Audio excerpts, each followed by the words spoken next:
Rouge the Bat, everyone's favorite double-cross spy thief that's sexy as hell. Sometimes she's gathering crucial intel to help her side win, other times she just kinda follows Shadow, and other times she's barely even a background character. Today, we're gonna look at Rouge's role in every Sonic game she makes an appearance in, and rank her from worthless to elite. Her debut was in Sonic Adventure 2, and it's debatably her most prominent role to date. Every main character in the game needed a gameplay equivalent for the other side of the story. Sonic got his new anti-hero Shadow, they put Tails in a mech to be Eggman's, and Rouge was created to rival Knuckles. We don't know much about her at the start of this game, but she apparently loves big shiny things and tries to take the Master Emerald from Knuckles. The two bicker over it for a bit, and Eggman swoops in and just fucking yoinks it on him. So Knuckles does the only logical thing and smashes it into a bunch of pieces he now has to go look for. Rouge obviously goes hunting for him too, so cue some mid-treasure hunting levels, her infiltrating Eggman's base and revealing to the player that she works for a third party. The government? I don't know, I guess they contracted her to learn more about the ultimate life form in exchange for more shiny stuff. She makes it up to the space colony and strikes up a deal with Eggman and Shadow that allows her to borrow a radar to find the Master Emerald pieces in exchange for helping them get all the Chaos Emeralds. The three go to Prison Island, Rouge collects a few Chaos Emeralds, then gets stuck in a storage vault after it gets sealed and the island's already set to explode. Luckily though, Shadow goes back and rescues her with Chaos Control at the very last second. Getting yourself into that situation and needing the help of another character to prevent death is a pretty bad look, and it's not even the only time this happens. Later on, when her and Knuckles flirt some more in space, she falls to her impending doom in a pit of lava, and Knuckles catches her just in time for the save. Seeing her actually get herself killed twice really paints her in a bad light, but she does make a little comeback in the endgame. After Shadow exposes her identity as a government spy, he thwarts her plan of stealing all the Chaos Emeralds from the cannon and allows Eggman to fully power up the Eclipse Cannon. This, of course, doesn't go as planned for him. It sends the space colony on a collision course with Earth, and Shadow's super happy about it, but Eggman had no idea. So everybody minus Shadow puts their heads together to figure out a way to save the day, and of all the literal geniuses in the room, Rouge is the one that figures out what to do. They gotta use the Master Emerald's power to offset that of all the Chaos Emeralds, so they beat a quick level, get to the cannon's core, and then the Bio Lizard takes over the arc and makes Sonic and Shadow go super to stop it. In a dire situation, she comes in clutch with a clever plan, and is overall a really impactful character throughout the story. Being able to play as her just like the rest of the main cast is huge, but the two near-death experiences keep her from being elite. Still really freaking capable though.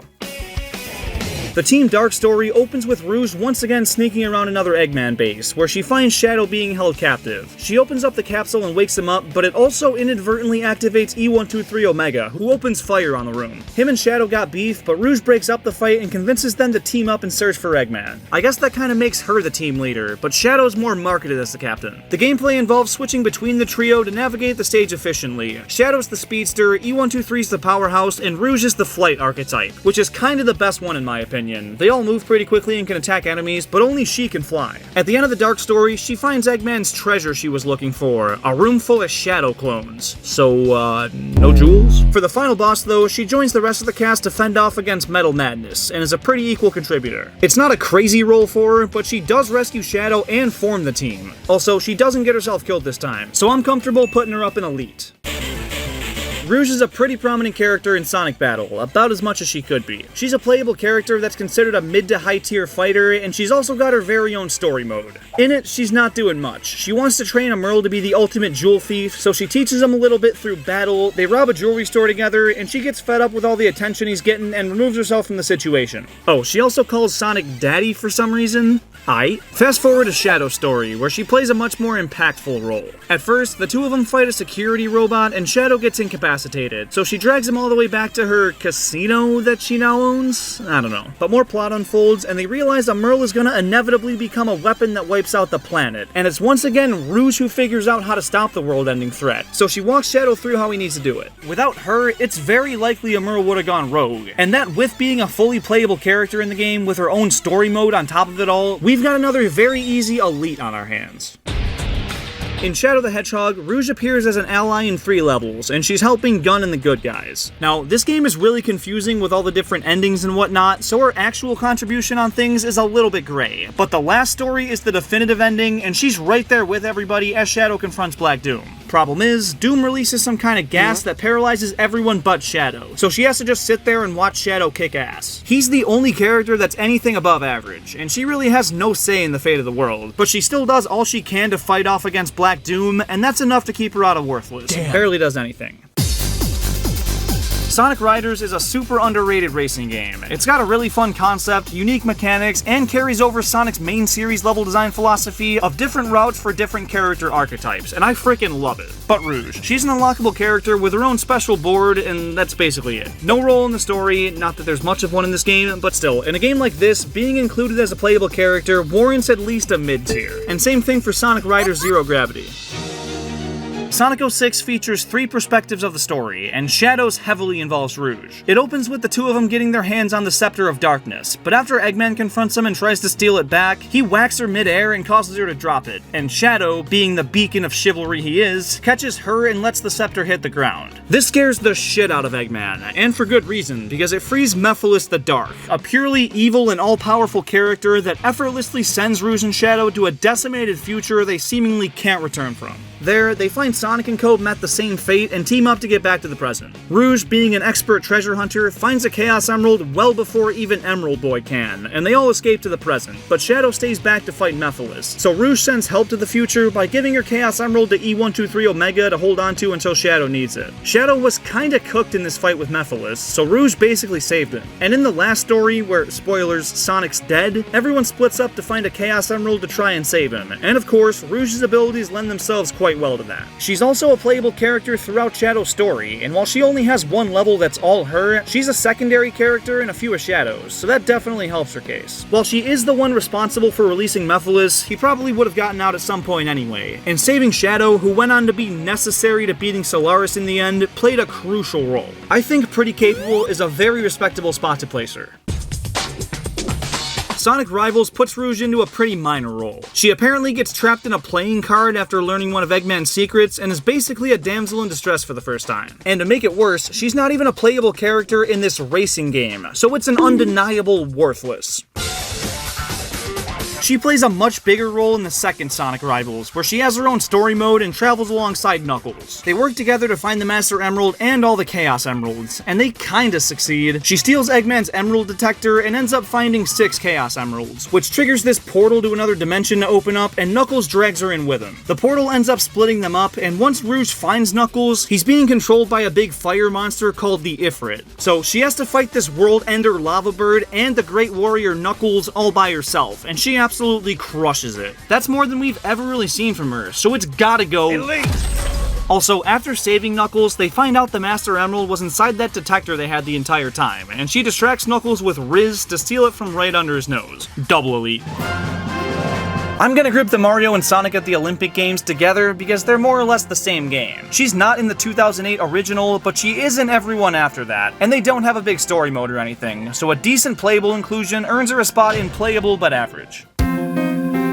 Yes, I'm finally including an RPG game. Look at me. Rouge is the 4th person to join Sonic's team and was apparently sent to do so by the gun commander in the hopes of gathering some Nocturnus technology. You can choose to help her, or not, it doesn't really matter, and in-game, she can fly in the overworld as well as sneak up on enemies, and in battle, she's got a low attack power and armor, but attacks twice per round and can fittingly steal items from enemies. That sounds like a good trade-off to me, but every tier list I've seen has her placed at the absolute bottom of the totem pole. So I don't want to put her very high, I'll go barely does anything.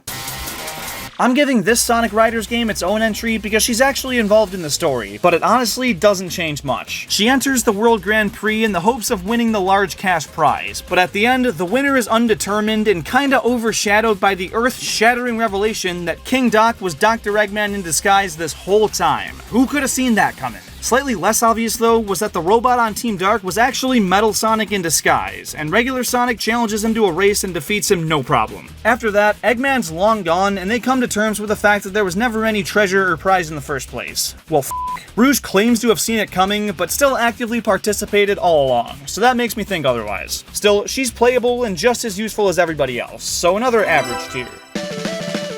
She's not in the home console version of Sonic Colors, but in the DS version, which is an entirely different game, she appears during an extra mission in Starlight Carnival, where she tricked Knuckles into meeting her there for no good reason. She doesn't get the Master Emerald or anything, but she did forge a letter from Eggman to bait Knuckles into showing up, so she's basically just a troll. Makes Knuckles look stupid, but for her, it's still a worthless. She plays a very minor role in Sonic Generations. She's at Sonic's birthday party chopping it up with Knuckles, but the Time Eater shows up, traps her in the void, and the Sonics have to go save her. Once restored, she participates in some missions where she can help a little bit, but those aren't mandatory to progression, so they won't help her escape another Worthless.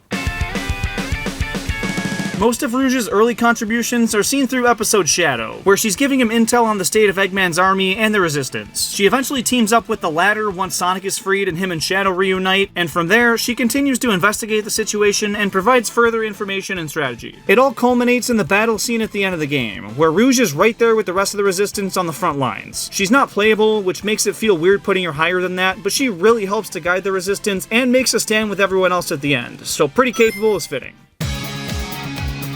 This racing game has a pretty solid story mode, and it doesn't feature Eggman hosting the Grand Prix. Instead, it's Dadan Pa, who's not working with Eggman. Rumors went around that he was, but those were started by, you guessed it, Rouge, who was snooping around and got the wrong idea. Later on, though, she finds out he's the president of an automotive corporation and was just using the Grand Prix to improve his, quote, ultimate energy engine. It's even more apparent they're not working together when Eggman kidnaps him to use said engine to power the Death Egg. The heroes, race the Death Egg, and when it loses, it goes haywire and self-destructs. They all escape with the Dadan Pa and get new cars to keep on racing. So she spreads misinformation, eventually clears it up, and is otherwise just another playable character. I know where this one's going.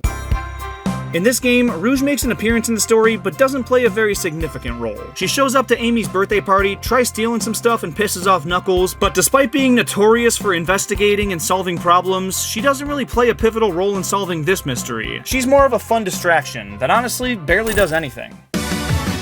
This is the only Sonic mobile game I'll be covering. There's a bunch of others she appears in, like Sonic Forces Speed Battle and Sonic Jump, but I don't know much about any of them, and I've only seen people asking me to include Dream Team. Here, she's a playable character alongside Sonic, Tails, Knuckles, Amy, and who else but f***ing Cream. At the beginning of the game, she's the one that finds out where Cream's getting held captive and takes the rest of the heroes there to go save her. Once they enter the dream world, it's just Sonic, and the last two characters to get saved are Knuckles and Rouge, which should be a bad thing, but that was completely out of their control, and she's still the reason they found Cream in the first place. Being fully playable in a 3D Sonic game for the first time in over a decade is a big deal, and I'm willing to bump her up to a pretty capable for it.